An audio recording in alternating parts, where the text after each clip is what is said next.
Last weekend, 6 people were murdered in Sydney's Bondi Junction, Westfield. In the hours that followed the attack, the media slowly started to piece together what had actually happened. At one point, the first of the victims became known, Dr. Ashley Good. Suddenly, news pages across social media, across websites, were running top stories about Ashley Good, using photos of her from her social media. A day later, her family issued this statement. When I first saw that statement, it made me think about an interview that I had listened to years earlier that had really stuck with me. It was Tarang Chawla, today's guest, speaking to Shameless Media about the traumatising role that the media played after his sister Nikki was murdered. Tarang, thank you so much for joining us on the Daily Aus today. Thanks, Sarah. I just wanted to talk a bit with you about the way that media deals with tragedies, because in the hours after Ashley Good was murdered in Bondi Junction, her family asked the media explicitly to remove photos that they had published of her and her child without their consent. When you first saw this, when you saw the way that the media was covering this, how did you feel? How did you respond? What did you think about it? I saw it and I thought the same thing. I think whenever this happens, whenever there's a tragedy of any kind of, violence perpetrated by a man, is that the media has to jump on it to be first. So they will find a photograph without regard for, firstly, whether it's a photograph that any of the deceased actually wanted out in the public domain, and secondly, without regard for whether there should be a photograph in the public domain anyway. When we saw Dr. Ashley Good's family say that they didn't want it, it was seemingly like it didn't matter that what their wishes were in that moment. And that's really, really heartbreaking, not only for her family, but also for what it says about a media that is so quick to act in a way that goes against the wishes of a murder victim's family. You have personal experience with this. You are, one of the people who know what it's like to be on the other side of this, to be grieving and then to have the trauma of that grief compounded by the way that the media responds or engages with you. Tell me a bit about your experience with the media shortly after your sister's death. Oh, it was just horrendous. There was immediate victim blaming.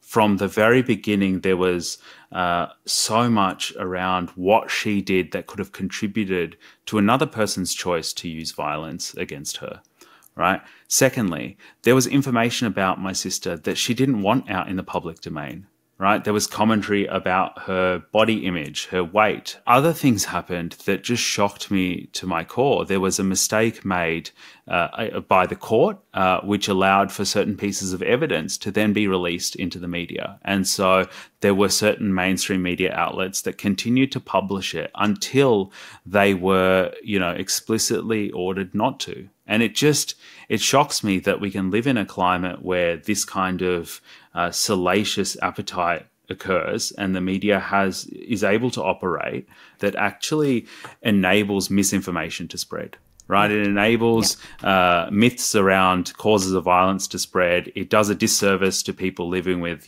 for example, the way that the media reported in the case of my sister's murder did a disservice not only to my sister or my family or, Nikki and my parents, but to all victim survivors living with domestic abuse and violence in the home, right? It undermined the experiences of so many resilient, predominantly women, but so many resilient people who are living with constant coercive control and abuse and violence. The way that it was reduced to my sister's decision to leave him was just so reductive and unhelpful in terms of understanding what are the causes of violence in those gender-based violence situations. What do you see as the media's responsibility in a situation like this? I think foremost, media has a responsibility to act ethically, to provide an avenue for education, awareness, truth, and to not have to be first. And then we get to the thing that I feel so strongly about, which is the way that victims and their families are treated by the media.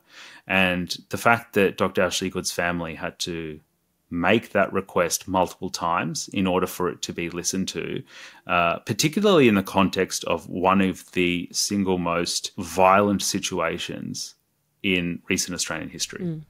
That they had to really go out of their way to be listened to. That speaks volumes about a media that has such power that they don't have to give regard to victims at all. You mentioned there this race to be first, and I think it's one thing for listeners to be on, I guess, the consumption side of that, to be reading the stories and to be either accepting or not accepting how those stories came to be. But you have an entirely different experience, having been the person who journalists were approaching, and while your family was grieving and dealing with that trauma, having to, answer journalists' questions or not answer their questions.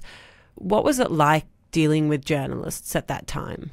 It was horrible. There were a handful of exceptions where it wasn't, right? And they're the ones that years on I think about. Because if I actually think about the experiences as a whole, they were mostly negative.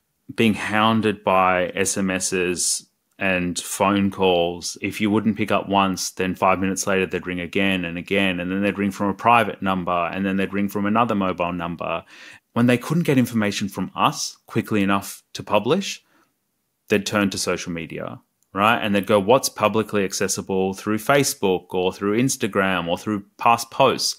And they'd create a narrative around that. They'd literally fabricate stories out of nothing that had no basis in fact, and it was sort of like, it's terrifying when you think about it, because it's like no one wishes a tragedy on anyone, but let's say something happens, something horrible happens to someone, and then they have absolutely no control over it. The media is meant to, although they'll say that they're there to tell the stories of, people who've suffered tragedy, but unless they're getting what they need in order to get the clicks, in order to generate headlines, then they're not that interested. Tarang, you spoke earlier about the fact that your family and certainly Nikki didn't get any control over the way that her story was told. What would you want to tell listeners who want to learn about her that you wish the media had told back then? What a beautiful question, Zara. It also requires me to think and say nice things about my sister. I think there's no shortage of nice things being said about my sister in the public now. I would like people to know that she was very annoying.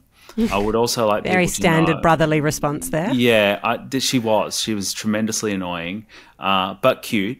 But more annoying. No, I think one of the things about the way the media reports, and we saw this with the way that so many women who were killed in Bondi, how they were spoken about by extension to a man in their life. Whether it was their father, their brother, or it was just by connection, right?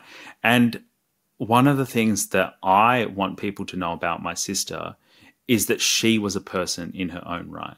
That Nikki was a human being who, when people say that they know Nikki's story, often they know a headline or a few news articles, which is the story of her killer, really, right? It's his choice to take her life. She loved art and performance and theatre and friendships and community, and that was who she was.